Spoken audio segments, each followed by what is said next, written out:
नमस्कार, खबरों का पंचनामा देख रहे हैं आप और आपके साथ मैं हूं परवीन शेख। हम लेकर आए हैं देश और दुनिया की 5 बड़ी खबरें, जिस पर चर्चा के लिए हमारे साथ स्टूडियो मौजूद हैं कैपिटल टीवी के editor in chief doctor Manish Kumar. Sir, आपका बहुत बहुत स्वागत है। धन्यवाद। सबसे पहले एक नजर डालते हैं आज की टॉप हेडलाइंस पर। कल से होगी भव्य महाकुंभ 2025 की शुरुआत। प्रयागराज पहुंचे लाखों श्रद्धालु। आज से 4 दिन तक गाड़ियों की नो एंट्री। सुरक्षा कवच हुआ और मजबूत। दिल्ली की झुग्गी बस्तियों को लेकर केजरीवाल ने अमित शाह को दिया चैलेंज। बोले, अगर झुग्गी वालों को बसाया गया तो नहीं लड़ूंगा चुनाव। दिल्ली चुनाव में कांग्रेस का बड़ा वादा। बेरोजगारों को मिलेंगे हर महीने 8,500 रुपए। बीजेपी ने भी लगाई वादों की झड़ी। बीपीएससी परीक्षा पर पटना में भारी बवाल। पप्पू यादव के समर्थक पुलिस से भिड़े। सड़कों पर की गई आगजनी। गाड़ियों दुकानों में भी हुई तोड़फोड़। महाराष्ट्र में विपक्षी गठबंधन अघाड़ी हुआ खत्म। शिवसेना यूबीटी नेता संजय राउत ने दी जानकारी। उद्धव ठाकरे अकेले लड़ेंगे बीएमसी चुनाव। खबरों में सबसे पहले बात भव्य महाकुंभ की। 13 जनवरी यानी कल से प्रयागराज में महाकुंभ शुरू हो रहा है, जिसका समापन 26 फरवरी को महाशिवरात्रि के दिन होगा। कुंभ मेला धार्मिकता, आस्था और संस्कृति का एक अनूठा संगम है। यह आयोजन न सिर्फ भारत के विभिन्न कोनों से लाखों लोगों को जोड़ता है, बल्कि विश्व भर के पर्यटकों को भी आकर्षित करता है। कुंभ को लेकर सीएम योगी ने कहा है कि कल से प्रयागराज में महाकुंभ 2025 प्रारंभ हो रहा है और इस पूरे आयोजन में लगभग 40 करोड़ श्रद्धालु आएंगे। मां गंगा, यमुना और सरस्वती नदी की त्रिवेणी में संगम में स्नान करने का एक सौभाग्य प्राप्त होगा। वहां लोगों को उत्तर प्रदेश को जानने, भारत की आध्यात्मिक विरासत को संतों के माध्यम से जानने और उनके शिविरों के माध्यम से जानने और देखने का मौका मिलेगा। यानी भव्य महाकुंभ की शुरुआत, जिसका बेसब्री से इंतजार हो रहा था। भव्य, दिव्य और डिजिटल पूरी दुनिया में 26 फरवरी तक ये सनातन मेला जो है, पृथ्वी पर इससे बड़ा ह्यूमन कोग्लोमरेशन नहीं हुआ है। 44 करोड़ लोग आएंगे। इतनी तो जनसंख्या भारत और चीन को छोड़ के दुनिया के किसी देश की भी नहीं है, और ये सब प्रयागराज कुंभ नगरी में आएंगे। टोटल 40 स्क्वायर किलोमीटर के एरिया में टेंट्स लगाए गए हैं। हिंदुस्तान या दुनिया के कोई भी ऐसे साधु सन्यासी नहीं हैं जो वहां पे नहीं मौजूद होंगे। जिस तरीके से इसे ऑर्गेनाइज किया गया है, आप यकीन नहीं करेंगे कि योगी आदित्यनाथ ने क्या कमाल कर दिया है।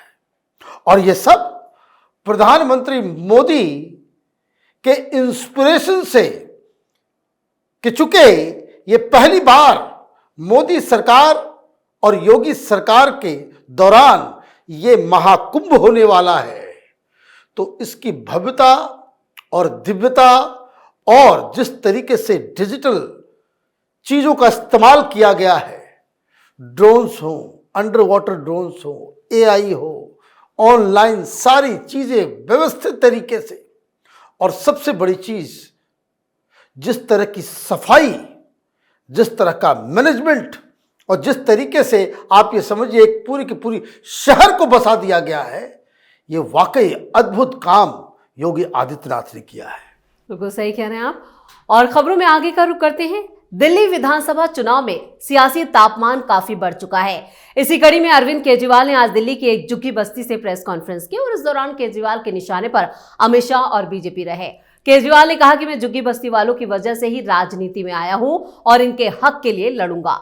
बीजेपी को चेतावनी देते हुए केजरीवाल ने कहा कि मैं झुग्गी बस्ती वालों के लिए ढाल बनकर खड़ा रहूंगा। देखता हूं इनके घर कैसे तोड़े जाते हैं।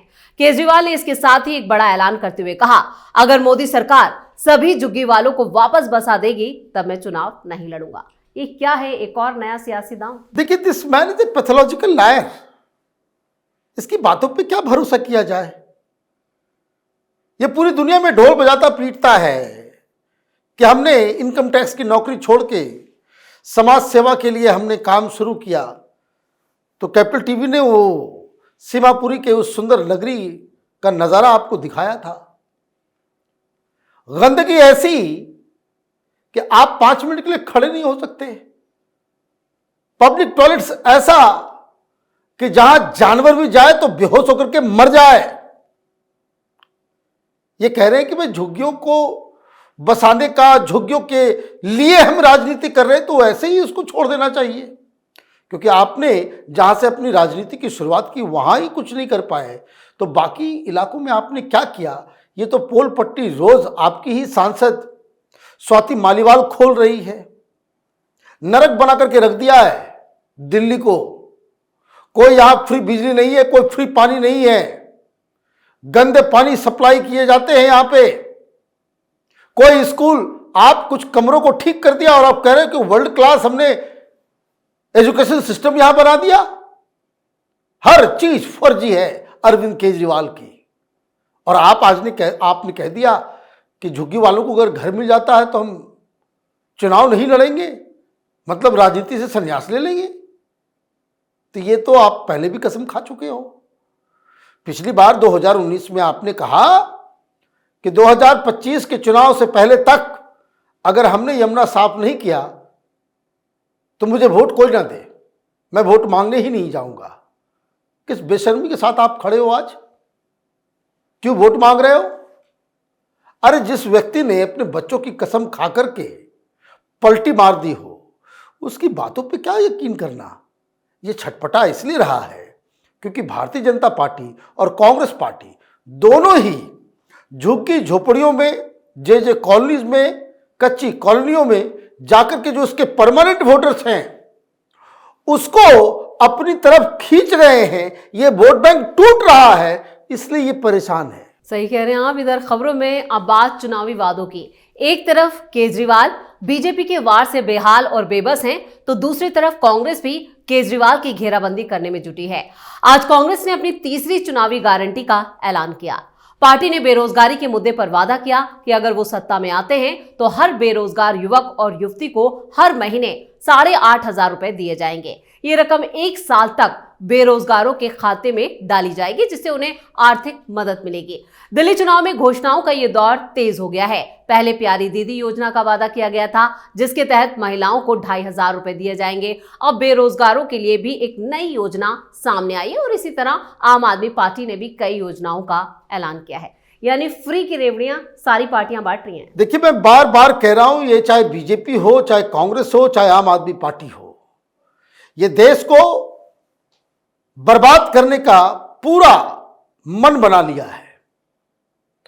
आपके पास पैसे हैं बेरोजगारों को 8500 रुपए देने के लिए, आपके पास पैसे हैं महिलाओं को 2100 रुपए देने के लिए पर मंथ। भाई कोई सरकार चलाने का कोई आइडिया होना चाहिए ना। कंपटीशन लगा हुआ है तीनों में, कौन कितना ज्यादा लुटा सकता है, अपनी पॉकेट से तो देना है नहीं।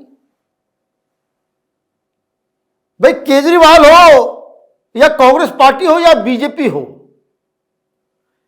जनता को यह सवाल पूछना चाहिए कि आपकी सरकार आएगी, आप कैसे यहां के युवाओं के लिए रोजगार की व्यवस्था करेंगे, कैसे दिल्ली में आप आईटी पार्क्स बनाएंगे, कैसे ये जो तमाम कंपनियां भाग जा रही है हैदराबाद, बेंगलोर, पुणे, दिल्ली में क्यों कोई नहीं आता? आपको ये व्यवस्था करनी पड़ेगी।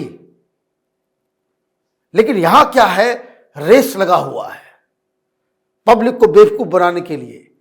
ये जो कोई भी पार्टी, कोई 2100, कोई 3000, कोई 8000, 8500, जो कोई कह रहा है वो दिल्ली को बर्बाद करने का प्लान बना रहा है। और ये याद रखिए, किसी को कुछ नहीं मिल पाएगा, कारण दिल्ली का खजाना खाली कर चुके केजरीवाल। पैसे नहीं है इनके पास तनख्वाह देने के लिए। कई सालों से वृद्धा पेंशन दिल्ली में मिल नहीं पाया है। आप जो पेंशन है वही नहीं दे पा रहे हो। ये नई योजनाएं, चाहे बीजेपी हो, कांग्रेस हो या आम आदमी पार्टी हो, ये सिर्फ पब्लिक को बेवकूफ बनाने के लिए किया जा रहा है। सही कह रहे हैं। इधर खबरों में अब बात बिहार में मचे बवाल की। बीपीएससी छात्रों के समर्थन में पप्पू यादव ने बिहार बंद का आह्वान किया। देखते ही देखते बिहार बंद हिंसक हो गया। पप्पू यादव से जुड़े युवा शक्ति के कार्यकर्ता पटना में बवाल काटते दिखे। सड़कों पर आगजनी की गई तो वाहनों और दुकानों को नुकसान पहुंचाया गया। इस विरोध प्रदर्शन के बीच पप्पू यादव के समर्थक पुलिस से भी भिड़ गए। इतना ही नहीं, बिहार बंद को लेकर कई जगह दुकानों को जबरन बंद कराने की कोशिश की गई। बीपीएससी की 70वीं पीटी परीक्षा रद्द करने की मांग की जा रही है और इसी के समर्थन में पप्पू यादव ने रविवार को बंद बुलाया। हालांकि उनके कार्यकर्ताओं को पटना में गुंडागर्दी करते हुए देखा गया। बिहार बंद के बहाने जमकर की गई गुंडागर्दी। देखिए, गुंडागर्दी तो करते ही ये लोग। ये प्रदर्शन करने का, अपनी मांग को मनवाने का ये कौन सा तरीका है, ये समझ में नहीं आ रहा है।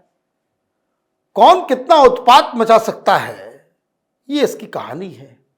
लेकिन पॉलिटिकल कहानी क्या है इसके पीछे? कौन है ये पप्पू यादव? ये पप्पू यादव आज भी कांग्रेस पार्टी के एक लीडर है।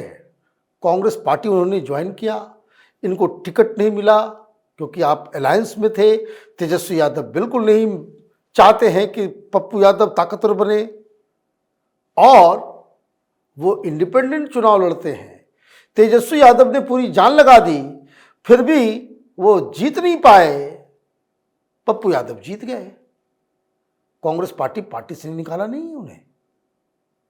अभी तक वो कांग्रेस पार्टी में ही है। उनकी पत्नी भी कांग्रेस पार्टी से ही सांसद रही। तो कहने का मतलब ये है कि क्या इस तरह के धरना प्रदर्शन से कांग्रेस पार्टी तेजस्वी यादव को बैकफुट पर लेके जाना चाह रही है? क्योंकि ये सवाल तो पूछा जाएगा। ये दिल्ली का चुनाव खत्म होगा, बिहार का चुनाव वो माथे पे आ जाएगा सबके। उसके बाद वहां पे किस तरीके से पप्पू यादव तेजस्वी यादव को ब्लैकमेल करेंगे, कांग्रेस पार्टी ब्लैकमेल करेगी, क्या उसकी तैयारी है? और इसलिए ये लोग लक्ष्मण रेखा को क्रॉस कर रहे हैं। ये कोई छात्रों के हितैषी नहीं है। किसी भी एंगल से ये छात्रों की मांग को लेकर के आप आगे नहीं बढ़। ये अपनी राजनीति, अपनी हनक, अपना दंभ उसको स्थापित करने के लिए पटना में उपद्रव मचा रहे हैं। बिहार के बाद अब बात करते हैं उद्धव ठाकरे की। महाराष्ट्र में विपक्षी गठबंधन अघाड़ी अब पूरी तरह से खत्म हो गया है। हम ये इसलिए कह रहे हैं क्योंकि संजय राउत ने खुद मीडिया में आकर ये जानकारी दी है। संजय राउत ने कहा है कि महाविकास अघाड़ी का गठन विधानसभा चुनाव के लिए और इंडी गठबंधन का गठन लोकसभा चुनाव के लिए हुआ था। बीएमसी चुनाव पार्टी कार्यकर्ताओं को सशक्त बनाने और जमीनी स्तर पर संगठन को मजबूत करने के लिए है, इसलिए हम अकेले चुनाव लड़ेंगे। उद्धव के अकेले चुनाव लड़ने पर बीजेपी नेता नारायण राणे ने भी तंज कसा। उन्होंने कहा कि उद्धव ठाकरे की पार्टी अब कमजोर हो चुकी है। अकेले चुनाव लड़ने के ऐलान के बाद महाराष्ट्र के महाविकास अघाड़ी गठबंधन के अस्तित्व पर भी कई सवाल खड़े हो गए। क्या ये गठबंधन खत्म हो गया है? क्योंकि इसका औपचारिक ऐलान नहीं हुआ है। क्या समझा जाए जो संजय राउत का बयान आया है, वाकई में इंडी गठबंधन और महाविकास अघाड़ी खत्म? देखिए, महाविकास अघाड़ी तो खत्म हो ही गया। पहले इंडी गठबंधन खत्म हुआ, अब महाविकास अघाड़ी खत्म हो गया। आप अगर किसी गठबंधन में जाते हैं सिर्फ इस चीज के लिए कि सत्ता में कैसे आना है, तो सत्ता में अगर आप नहीं रहेंगे तो गठबंधन ऑटोमेटिकली खत्म हो जाएगा। You go into an alliance for certain purpose, और अगर वो पर्पस ही खत्म हो जाए तो अलायंस का कोई लॉजिकल औचित्य नहीं बचता है कहीं से नहीं। इसलिए आप देखिए, इंडी गठबंधन वो लोकसभा में साथ में लड़े, उसके बाद सब अलग थलग हो गए। केजरीवाल ने कहा इंडी गठबंधन से निकाल देंगे, तो कांग्रेस पार्टी के प्रवक्ता पवन खेड़ा आ गए। उन्होंने कहा कि भाई देखिए, ऐसा है कि जो इंडी गठबंधन था वो लोकसभा चुनाव तक के लिए था, अब नहीं है। मतलब बिहार में भी अलग रुख होगा, यूपी में भी अलग रुख होगा और महाराष्ट्र में भी अलग रुख होगा। महाराष्ट्र में क्या चालाकी की इन लोगों ने? महाराष्ट्र में इन्होंने एक अलग गठबंधन के अलग गठबंधन एक बना लिया, जिसका नाम रख दिया महाविकास अघाड़ी। ये मकाम महाविकास अघाड़ी क्यों बना था? वो इसलिए बनाया गया था कि चूंकि उद्धव ठाकरे बीजेपी के साथ प्रधानमंत्री मोदी का फोटो दिखा करके, प्रधानमंत्री की रैली करा करके वो चुनाव में जीते थे कुछ सीटें 54-56 के आसपास, तो उनको मुख्यमंत्री नहीं बनाया गया तो वो पलटी मार गए। तो उन्होंने कहा कि भाई महाविकास आघाड़ी होगा। फिर आप मिलकर चुनाव लड़ते हो, किस लिए? बीजेपी को सत्ता से बाहर रखने के लिए। चुनाव हो जाते हैं, आप ही बाहर हो जाते हो, शर्मनाक हारते हो और बीजेपी सरकार में चली जाती है। वहां देवेंद्र फडणवीस मुख्यमंत्री बने हुए हैं, तो पर्पस लॉस्ट, तो गठबंधन भी खत्म। तो ये तो लॉजिकल चीज थी, वो तो होना ही था। ये खामखा दिल्ली में बैठे कुछ पत्रकार वो इंडी गठबंधन कर रहे हैं। भाई पॉलिटिकल पार्टीज अपने हिसाब से अपना काम कर रही है। गठबंधन टूटा इंडी वालों का, गठबंधन टूट रहा है वहां महाविकास आघाड़ी का, और सबसे ज्यादा पेट में दर्द जो हो रहा है वो मैं देख रहा हूं पॉलिटिकल विश्लेषकों को, वो यूट्यूब के ऊपर भाषण देने वाले पत्रकारों को, जो कांग्रेस की चमचागिरी करते करते करते करते उन्होंने सब कुछ भुला दिया। उनको लगता है कि भाई किसी तरीके से मोदी के खिलाफ पूरा विपक्ष जो है एक साथ रहे। अरे भाई ठीक है, आपकी ये इच्छा है, लेकिन आप क्यों भूल जाते हो कि हर पॉलिटिकल पार्टी अपने लिए राजनीति में है। कोई राहुल गांधी को प्रधानमंत्री बनाने के लिए नहीं है, या कांग्रेस पार्टी केजरीवाल को मुख्यमंत्री बनाने के लिए राजनीति में नहीं है, या फिर अखिलेश यादव को मुख्यमंत्री बनाने के लिए कांग्रेस पार्टी राजनीति नहीं करेगी। राजनीति वो इसलिए करेगी कि जिसमें कांग्रेस पार्टी मजबूत हो। तो ये इन लोगों के भेजे के अंदर ये बातें जाती नहीं है, और इसलिए बार बार ये गलत साबित होते हैं। चलिए, इस तमाम जानकारी के लिए और सटीक विश्लेषण के लिए आपका बहुत बहुत धन्यवाद। धन्यवाद। खबरों का पंचनामा में आज के लिए इतना ही। देश और विदेश की बाकी खबरों और उनके सटीक एनालिसिस के लिए देखते रहिए कैपिटल टीवी। हमें लाइक कीजिए, शेयर कीजिए और हाँ, कैपिटल टीवी को सब्सक्राइब करना कतई ना भूलिए। धन्यवाद।